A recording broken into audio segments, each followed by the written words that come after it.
So what's going on guys, Kids here and welcome back to a brand new video. For today I will show you the most powerful build in Hogwarts Legacy. So in this guide I will show you what spells and gear you want to get. Then I will explain what are the best talents, gear upgrades and traits to use for early and endgame content. And then lastly I will show you the best gameplay and even which stats you need to prioritize when leveling, so you would be able to get the best results and highest damage possible and much more. So if this sounds interesting to you, then let's get right into it.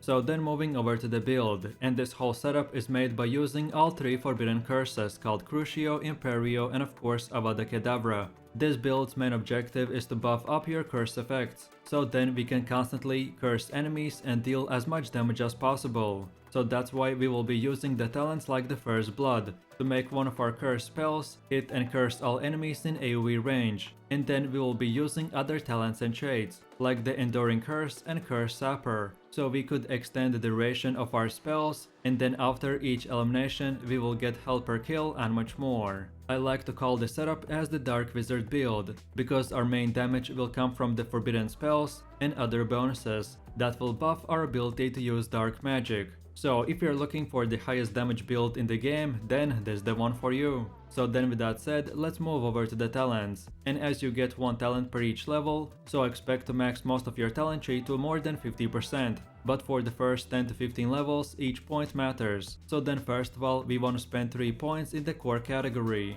And we want to unlock the spell knowledge 1 and 2, and then the swift move as well. Then let's move over to the dark arts, and we want to fully max this whole thing out. And then lastly, we want to open up the spells category and unlock the Defendo Mastery, then the Incendio Mastery, and then lastly the Confringo Mastery. As I said at the start, Hogwarts Legacy doesn't have the same talent system like in other games, so I recommend to first of all use the only talents that I told you to unlock first, but then when you get higher level, then you can spend your points in whatever order you like. So then let's move over to the gear, and in this game the gear stats are very basic.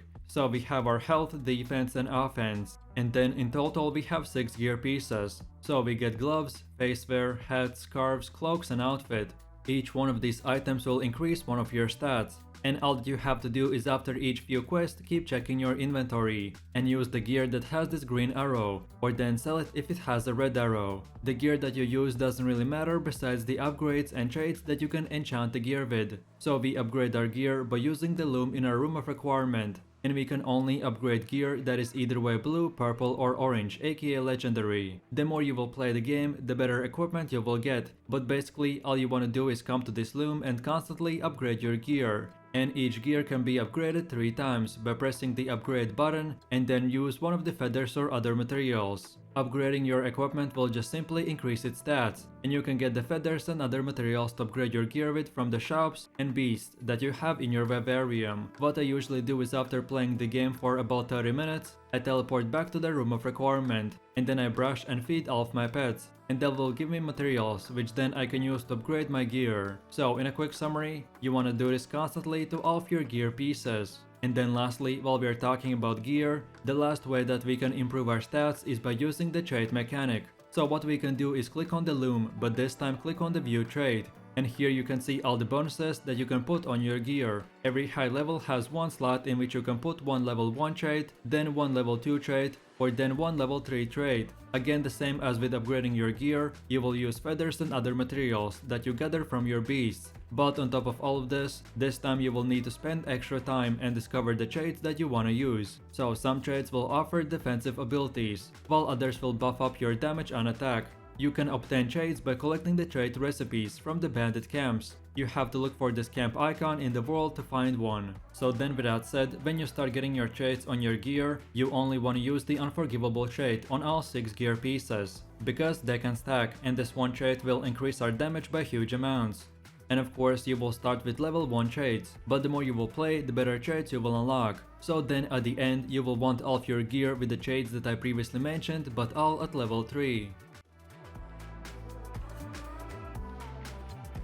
So then let's move over to our spells, and in general this build will be using 8 spells. so 2 sets of 4 spell presets. And if you did not know by now, then by using your first talent point in the spell knowledge 1, you can unlock additional 4 spell presets and much more. So for the first spell we have the Crucio. This ability will cause enemies to take damage over time, and this curse can curse multiple enemies at once. Then the second spell is called Flipendo. This ability will flip enemies upwards and backwards, making them vulnerable for a short period, and the skill has very low cooldowns, so it's perfect for any type of monster. Then the third spell is called Imperio. This ability will force enemies to fight as if they were your friend. While under our control, they can curse other enemies as well, so this skill is great to use on one of the monsters and then leave him alone, so he could help us with destroying his friends. Then the fourth spell is the one and only Avada Kedavra.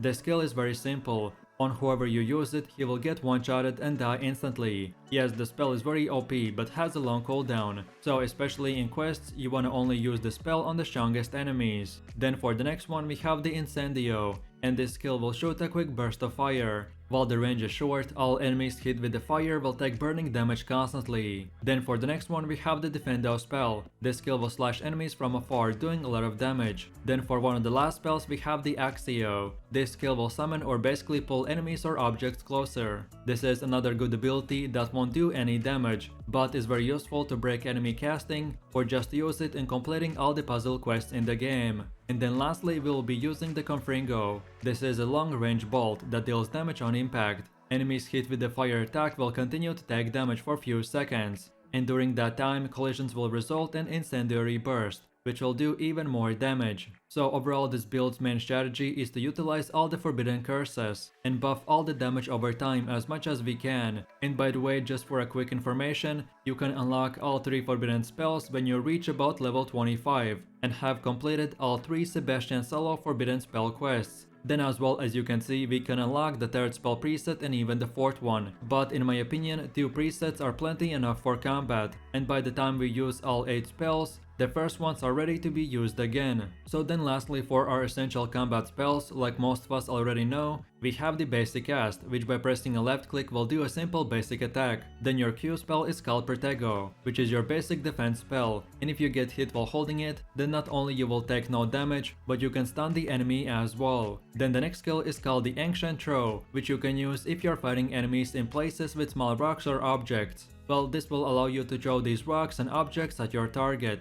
And then our last combat essential spell is called the Ancient Magic, which is basically like your ultimate ability. So by eliminating monsters you can collect their essence, which then if this bar reaches full, then you can press your X on enemies and do your ultimate ability, which will do very high damage. So then with all of this said, let's move over to the gameplay where I will show you the best spell rotation. So most of the spells are very self-explanatory, but just in case, here's the spell combos and rotations that you wanna use. So we wanna start the fight with the Flipendo spell, then afterwards we use the Crucio, and then we can finish the enemy with the Defendo or Confringo. Then another combo is to first of all on the strongest enemy use the Imperio spell, which will make him attack his friend. So then on the other enemies we can use Axio and then finish it off with the Incendio. And then lastly, of course, on whoever enemy you want to just one shot, then use the Avada Kedavra, and that's it. What I usually do is combine all of these 3 combos in one rotation. So I usually use the Imperio on one random enemy, and then switch to the next one, and then use Flipendo, then Crucio, then Incendio,